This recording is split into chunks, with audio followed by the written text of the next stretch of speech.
इत्मीनान और सुकून के साथ बैठ जाए।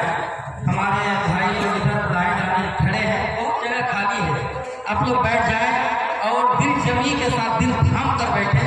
शाम से लेकर अब तक इंतजार कर रहे थे, इंतजार की घड़ी खत्म है। मैं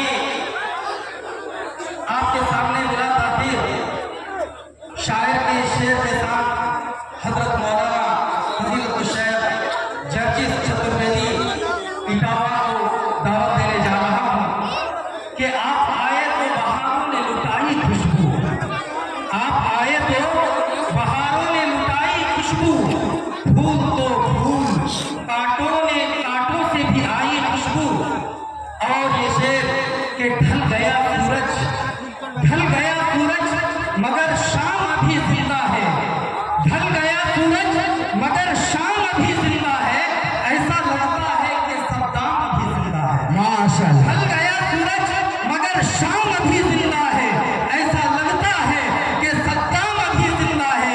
अरे मिटता नहीं एक शख्स के मर जाने से, तब तो अफ्रीका से इस्लाम अभी जिंदा है। मेरे मोहतरम बुजुर्गों और दोस्तों, अब इंतजार की घड़ी खत्म है। लीजिए, आप हैं, माइक है, स्टेज है और आपके हवाले आपके हर दिल अजीज चतुर्वेदी फजीलतुल शेख हजरत मौलाना